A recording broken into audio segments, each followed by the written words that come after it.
नमस्कार,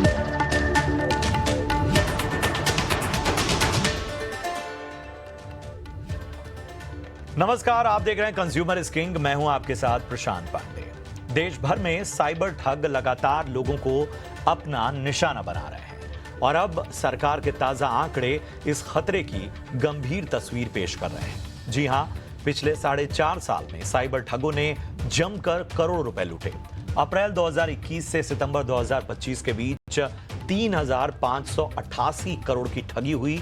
चौंकाने वाली बात यह है कि सरकार सिर्फ 239 करोड़ रुपए की रिकवर कर पाई, यानी कुल रकम का 6.7%। वित्त राज्य मंत्री पंकज चौधरी ने आंकड़े लोकसभा में पेश किए और साफ कहा कि लोगों में साइबर जागरूकता बढ़ाना बेहद जरूरी है। देश भर में साइबर ठगी के मामले खतरनाक रफ्तार से बढ़ रहे हैं। 4.5 साल में पूरे देश में 5,83,000 से ज्यादा मामले दर्ज हुए। ये आंकड़े देखकर कई बड़े सवाल उठ रहे हैं। सवाल ये, क्या डिजिटल इंडिया साइबर ठगी के सामने कमजोर पड़ रहा है? क्यों बैंक और पेमेंट्स ऐप सुरक्षा के मामले में फेल हो रहे हैं? क्या देश को एक मजबूत साइबर पुलिस फोर्स की आवश्यकता है, एक तंत्र की आवश्यकता है? लगभग 6 लाख शिकायतें। क्या सरकार और कंपनियां साइबर ठगों के सामने एक तरह से बेबस है? और ये तो वो हैं जो रिपोर्ट हो रहे हैं, जो नहीं रिपोर्ट हो रहे हैं उनका क्या? ये आंकड़े बढ़ भी सकते हैं। साइबर ठगी से जागरूक करने के लिए जो कदम उठाए जा रहे हैं, क्या वो ठोस हैं या नाकाफी हैं? सारे सवाल जो हैं वो आज की चर्चा में हम उठाएंगे। और आज हमारे साथ खास मेहमान भी चर्चा में शामिल हो रहे हैं, पैनल में शामिल हो रहे हैं। मैं परिचय करा दूं, हमारे साथ नपीनाई NS साहब जुड़े हैं, सीनियर एडवोकेट सुप्रीम कोर्ट से। Napinai sir, thank you so much अपना कीमती समय देने के लिए। हमारे साथ संजय सहाय हैं, पूर्व ADGP कर्नाटक से। Thank you so much Sanjay ji अपना कीमती समय देने के लिए। हमारे साथ जी विमल कुमार हैं, जाने माने साइबर फॉरेंसिक एक्सपर्ट। आपका भी बहुत बहुत शुक्रिया इस चर्चा में शामिल होने के लिए। सबसे पहले संजय सर, आप तक आवाज पहुंच रही है मेरी? पहुंच रही जी जी। ये आंकड़े जो सबसे बड़ी चिंता पैदा कर रहे हैं वो यही है कि हम हर तरीके से अपग्रेड तो हो रहे हैं, लेकिन शायद इन साइबर ठगों को रोक पाने में हमारा अपग्रेडेशन काम नहीं आ रहा है। Your first comment sir. अब मेरे हिसाब से एक साइबर ठगी को रोकने के लिए ना हमारे पास पॉलिसी है, ना इंफ्रास्ट्रक्चर है, ना इन्वेस्टिगेटिव कैपेबिलिटी है। तो हमने कुछ कुछ धीरे धीरे करने का कोशिश किया है, लेकिन जिस तरीके से साइबर ठगी बढ़ रही है and the level of the competence and the expertise, वो अगर देखा जाए तो हमारे से बहुत आगे हैं। और दूसरा है कि वो जहां से ये करते हैं तो हमारा एक पुलिस स्टेशन पे इन्वेस्टिगेशन होता है और उनका जो है पूरा स्केल इंटरनेशनल ग्लोबल लेवल पे है। नौ 2-3 चीजों से मैं शुरू करना चाहता हूं कि 1930 जो हमारा हेल्पलाइन नेशनल लेवल का है, वहां पे जो कंप्लेंट जाता है वो कंप्लेंट वहां से फिर स्टेट गवर्नमेंट, स्टेट पुलिस को जाती है। उसके आगे उनका क्या होता है वो किसी को पता नहीं है। जो 7% रिकवरी आप बता रहे हैं, अगर पूरे को लिया जाए तो शायद उतना भी है नहीं है, मुझे नहीं पता है। 2001 में हमने कर्नाटका में साइबर क्राइम पुलिस स्टेशन बनाया था, जो कि इंडिया का पहला साइबर क्राइम पुलिस स्टेशन था। और फर्स्ट कन्विक्शन हमको, अगर सही मुझे याद है, तो 2014-15 में मिला था। तो 12-13 साल के बाद हमें पहला कन्विक्शन मिला। अभी भी साइबर रिलेटेड केसेस में जो हमें कन्विक्शन मिलता है वो ज्यादातर IPC related, BNS related sections में मिलता है। दो चीजें जो बहुत ही महत्वपूर्ण है वो है कि यार 24 लाख म्यूल अकाउंट्स हैं। 24 लाख म्यूल अकाउंट्स कैसे चल रहे हैं in a banking system which is completely controlled, which is completely monitored, and it is primarily held by huge banks who have all the capability. तो ये म्यूल अकाउंट्स बनना एक अपने आप में ये तजुर्बा है, वो भी 24 लाख, एक दो नहीं। और उसके बाद जो है, जो म्यूल अकाउंट्स हैं वो जैसे ऑपरेट कर रहा है, ऐसा लगता है कि उनके ऊपर कोई बैंकिंग प्रणाली है ही नहीं। ये पॉइंट नंबर 2, जो हमारे सिम कार्ड्स हैं, सिम कार्ड्स आज भी जिस तरीके से वो आ रहे हैं, हर एक केस में मिल जाता है। कहीं 2,000-4,000 आपको जो सिम कार्ड्स ऐसे मिलते हैं which should not have been there. तो जो बाकी कुछ हो रहा है उसके अलावा हमारा complete lack of control on the banking industry and the telecom industry is what I will start with. बिल्कुल, और ये अपने आप में वैलिड रिमार्क्स हैं। और सबसे अच्छी चीज़ है कि मतलब स्ट्रेट आपने, मतलब कोई लाग लपेट नहीं रखा है। आपने बताया कि किस तरह से हमारा जो इंफ्रा है, जो जिस तरह से हमारा तंत्र है वो विफल हो रहा है। नपीनाई मैम, हमें जरा बताइए कि इस तरह के जो मामले हैं, मतलब जो नंबर्स हैं वो नंबर्स हैं जो रिपोर्ट हुए हैं, लेकिन बहुत सारे ऐसे मामले हैं जो रिपोर्ट नहीं होते हैं, और इन सब के बीच में सवाल उठता है कि फिर आम लोगों के पास या जो लोग भी पीड़ित हैं, फिर उनके पास क्या वो लीगल कह सकते डिवाइसेस हैं, लीगल उनके पास टूल्स हैं जिसके जरिए वो अपनी लड़ाई को आगे बढ़ा सकते हैं। जरूर, दो चीज है। अभी हम लोग जब ऐसे वाला स्कैम्स के बारे में बात कर रहे हैं, एक चीज जो है, जो प्रिवेंटिव और प्रोटेक्टिव मेजर्स बोल रहे हैं, उसमें तो सहाय जी ने थोड़ा कुछ तो जानकारी दे चुके हैं। उसमें दो चीज मैं ऐड करना चाहती हूँ। जब रेगुलेटर है, जैसे टेलीकॉम रेगुलेटर है और आरबीआई है, फाइनेंस रेगुलेटर, दोनों का जरूरत बहुत बड़ा है, इसमें रोल बहुत बड़ा है। दोनों को और एफर्ट्स लेना जरूरी है प्रिवेंटिव और प्रोटेक्टिव मेजर्स को ज्यादा स्ट्रेंथन करने के लिए। यूं समझ लीजिए, आपको हर स्कैम का पहले कांटेक्ट आपके मोबाइल फोन से अभी हो रहे, चैट ऐप के प्लेटफॉर्म से या डायरेक्ट नॉर्मल कॉल से, जैसे भी हो, मगर कॉल से ही हो रहा है। तो इसलिए पहले टेलीकॉम इंडस्ट्री का रोल बड़ा बनता है।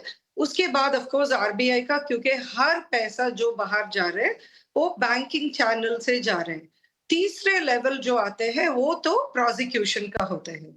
वो उसी लेवल पे आपको तो डिसाइड करना है आपको कानून की मदद लेना है या नहीं।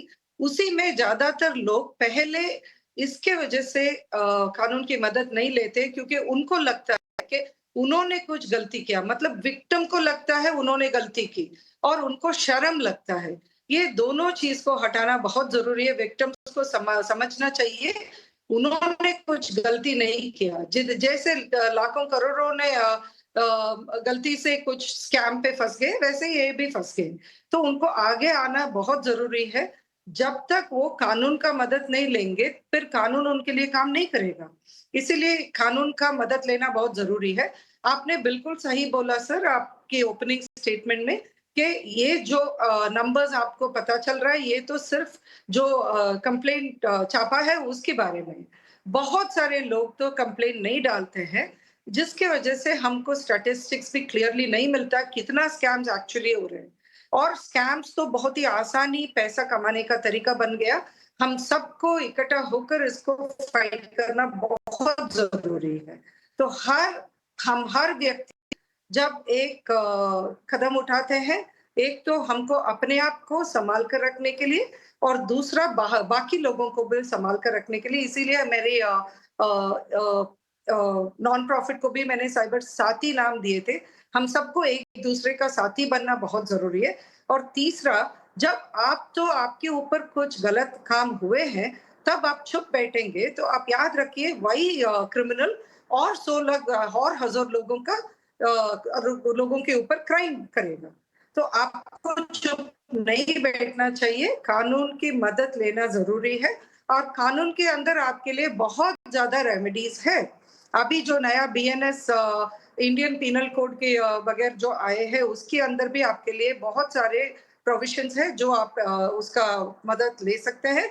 इंफॉर्मेशन टेक्नोलॉजी एक्ट के अंदर भी आपका मिनिमम 2 प्रोविजंस है जो इमीडिएटली मैं बोल सकती हूँ, 66C और 66D, दोनों का भी आप मदद ले सकते हैं। और एक्सटॉर्शन, फॉल्स रिप्रेजेंटेशन, फोर्जरी, ये सब तो बीएनएस के अंदर जाएगा। हर स्कैम में ये सब प्रोविजंस ज्यादातर इस्तेमाल होता है। समाधान की ओर फोकस करना होगा, तमाम चीज़ें हैं, मतलब चुनौतियां ज़्यादा हैं। मतलब ये जो आपने अभी डिस्कशन देखा, जो संजय सहाय सर बात किए, नपीनाई जी ने बात की, उसमें हम देख रहे हैं कि चैलेंजेस ज़्यादा है। मतलब आपके पास चुनौतियां ज्यादा हैं, समाधान कम है। तो समाधान पे फोकस करते हैं। जी विमल कुमार हमारे साथ जुड़ चुके हैं, जाने माने cyber forensic expert. Vimal ji, thank you so much अपना समय देने के लिए। मैं जैसा कह रहा था कि साइबर फ्रॉड में चैलेंजेस बहुत हैं, मतलब बहुत सी चीजें ऐसी हैं कि लोग अवेयर भी हैं, फिर भी उनके साथ चीजें हो जा रही हैं।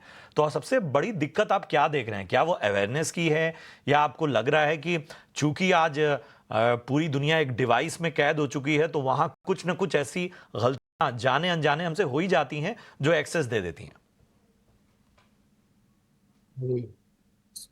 Regarding this, lot of things are been like victim is not coming one of the part at first, and police is doing some kind of task where that should be very clear subject that the person came to the cyber incident.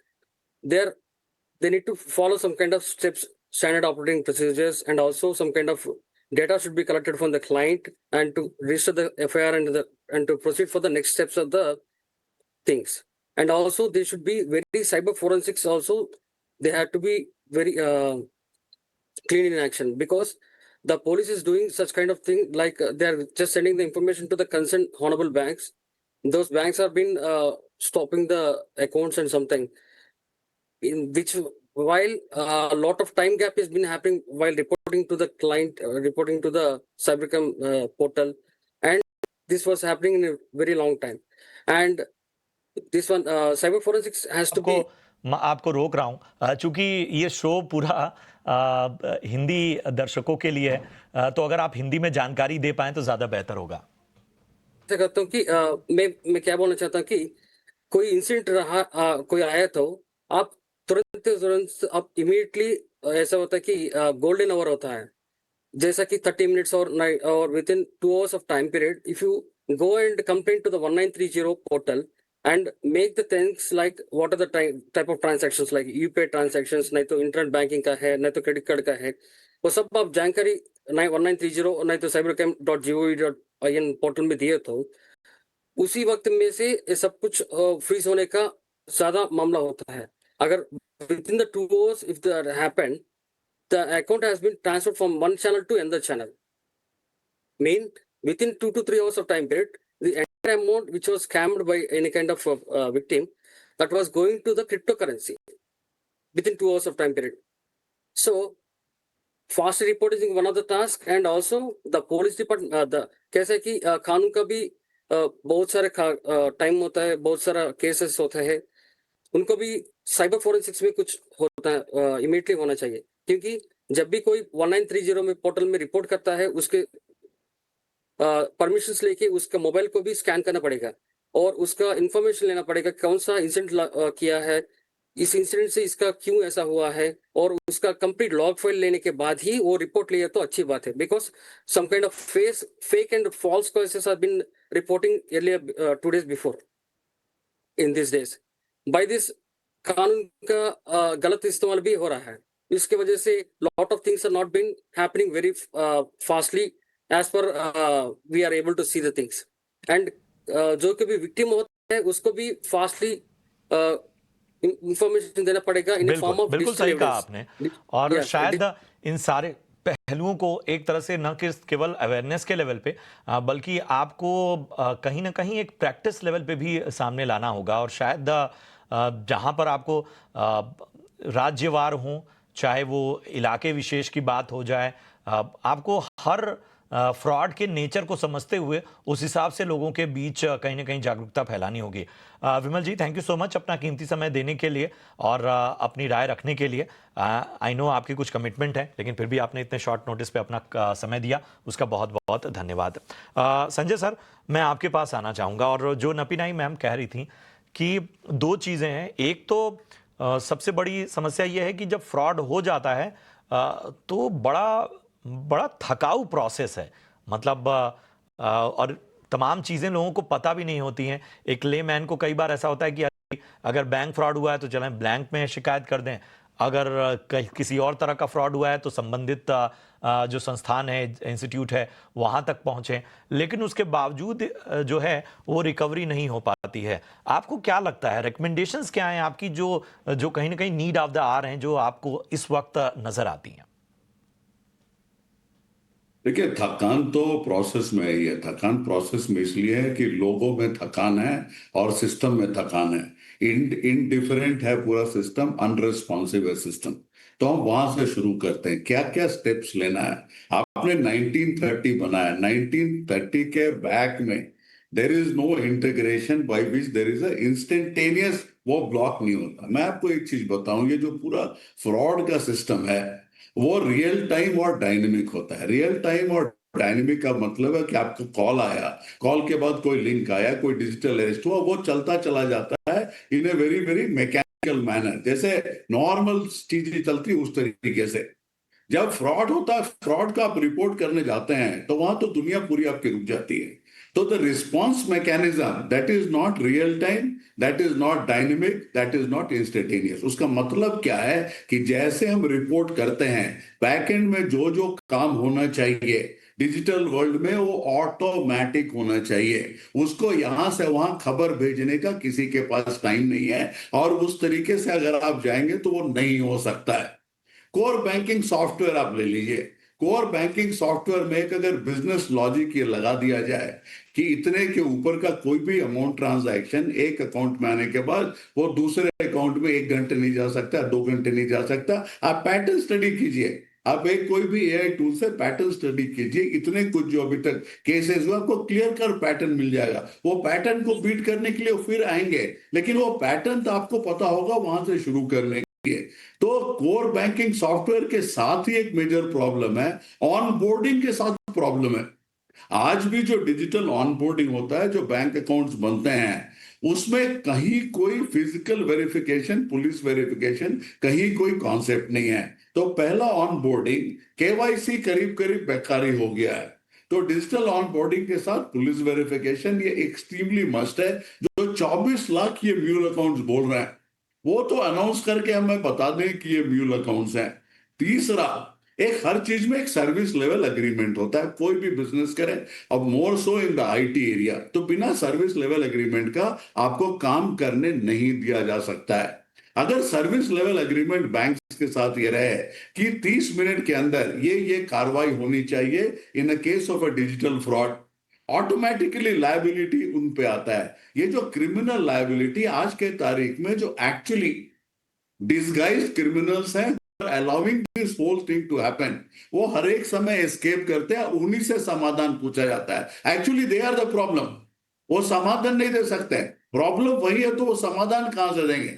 Golden hour, golden hour की हम इतनी बातें करते हैं, golden hour के बीच में वो आदमी बैंक और टेलीकॉम और पुलिस के बीच में घूमता रह जाता है।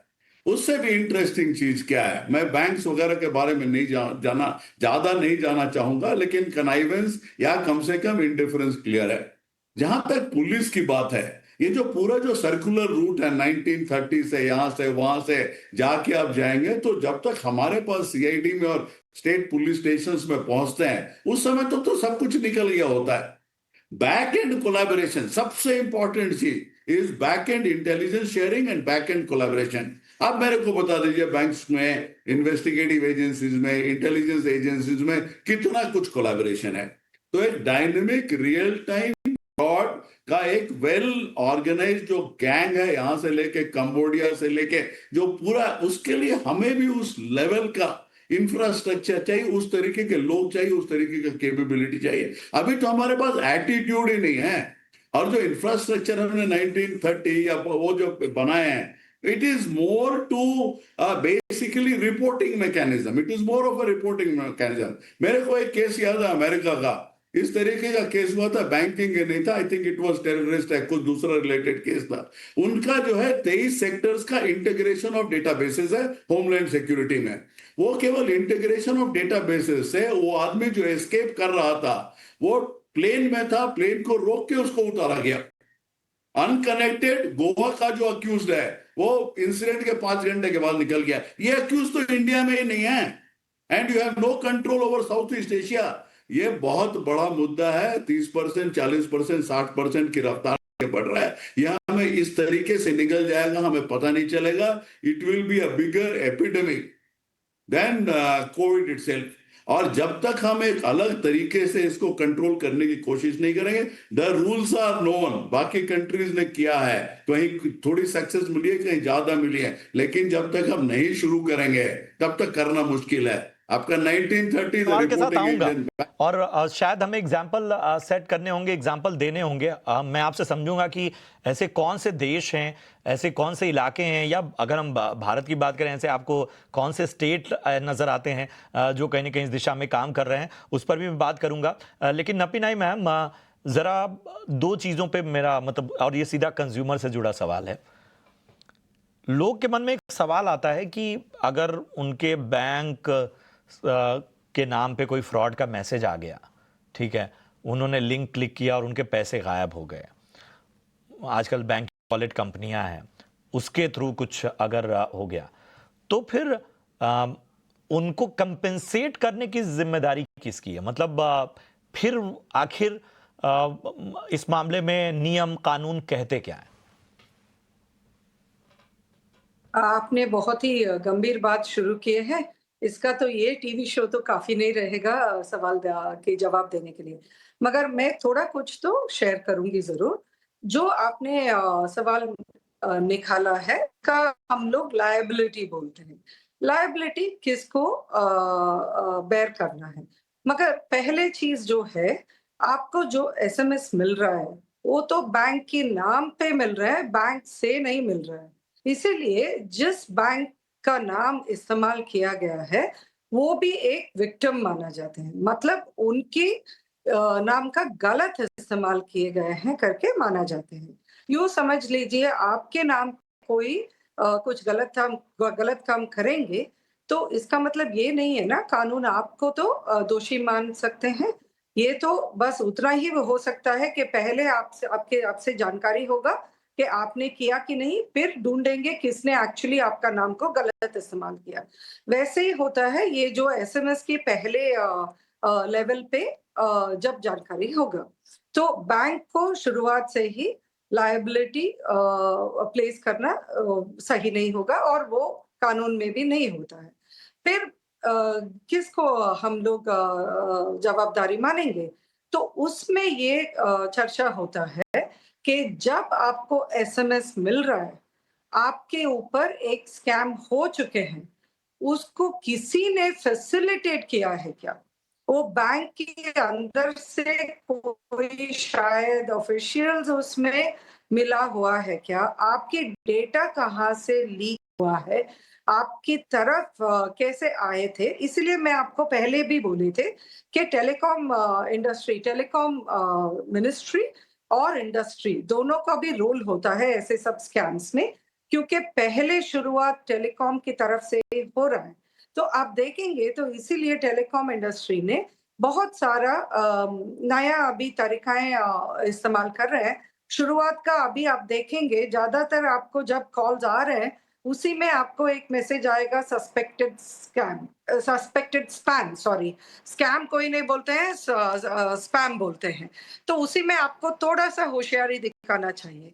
दूसरी चीज सबके लिए एक आपने जागृति की बात किए थे, तो एक जागृति का एक एडवाइस मैं अभी देना चाहती हूँ। कोई भी मैसेज आपको मिल रहा है, उसमें जितना भी सीरियस चीज लिखे हैं कि आपका अकाउंट फ्रीज हो जाएगा, म्यूचुअल फंड्स फ्रीज होएगा, इलेक्ट्रिसिटी कट हो जाएगा, जो भी बता रहे हैं, उसमें जो लिंक दिया हुआ है उसको क्लिक मत कीजिए। आप तो आपके अकाउंट वेब ब्राउजर में से भी खोलकर चेक कर सकते हैं, कुछ नोटिस आया वैलिड है क्या? पॉइंट। और शायद हमें अगर कोई ऐसी चीज है जो फिशी नहीं भी है, उसको भी कहीं ना कहीं एक सवालिया निशान की तरह देखना होगा। आपके फोन में कुछ भी आ रहा है, चाहे वो वैलिड प्लेटफॉर्म से आ रहे हों, चाहे वो उनमें किसी तरह का फिशीनेस आपको नजर नहीं आ रहा, उसके बावजूद पहली बार में आप उसको एक सवाल की तरह, शंका की नजर से देखिए, तब शायद आप बच पाएंगे। एक आखिरी सवाल के साथ मैं संजय सर आपके पास आना चाहूंगा। कौन से ऐसे देश हैं जो बड़ा एग्जाम्पल सेट कर पाए हैं, जो जिनका आप जिक्र कर रहे थे? ज्यादातर फिनलैंड, नॉर्वे, डेनमार्क, ये सब स्टेट्स काफी आगे निकल गए हैं। और बेसिकली उनका जो कंप्यूटर इमरजेंसी रेस्पॉन्स टीम है, उनके गाइडलाइंस और रेगुलेशन मैकेनिज्म प्लस लॉज भी स्ट्रांग है। एक स्पेसिफिक कंट्री जो बहुत छोटा कंट्री है, एस्टोनिया, 2007-8 में वहाँ बहुत साइबर अटैक्स हुए।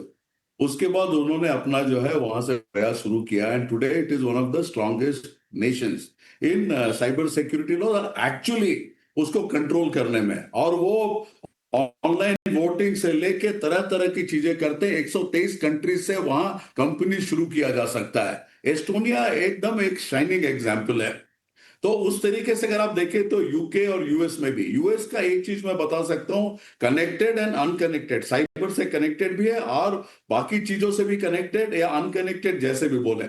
जब 9/11 के बाद उनका बेसिक प्रॉब्लम था इंफॉर्मेशन शेयरिंग। इंफॉर्मेशन शेयरिंग वो नीड बेस्ड, तो नीड बेस्ड को हटा के उन्होंने 23 डिपार्टमेंट्स और ऑर्गेनाइजेशंस को इंटीग्रेट किया, that is known as the Department of Homeland Security. और ये पूरे डेटाबेसेस को इंटीग्रेट करके उसको रियल टाइम और डायनेमिक बनाया। उससे बहुत कुछ कंट्रोल हुआ। उसमें बैंकिंग डेटाबेसेस और 50 तरह के अदर डेटाबेसेस हैं। हमारे को पहला ये शुरू करना है कि हमें ब्लूप्रिंट बनाना है कि हमें किस रास्ते में जाना है, किस तरीके से जाना है। End of the day response has to be real time dynamic. वो बीमारी आई और तब इलाज शुरू करने की बजाय शायद जितनी तरीके से चीजें अपग्रेड हो रही हैं और जितने भी हमारे पास रिकमेंडेशंस हैं उनको हिसाब से अपनी एक क्लियर पाथ की ओर बढ़ना होगा। बहुत ही अच्छी चर्चा रही और अच्छी बात यह रही कि एक तरह से समाधान की ओर हमने ज्यादा फोकस किया। Thank you so much Sanjay sir. इसके साथ ही नबीना मैम, आपका भी बहुत बहुत धन्यवाद इस चर्चा में जुड़ने के लिए और अपने अमेजिंग इंसाइट्स देने के लिए। बहरहाल कंज्यूमर इज किंग में आज के लिए इतना ही, दीजिए इजाजत, लेकिन आप देखते रहिए ET Now स्वदेश। नमस्कार।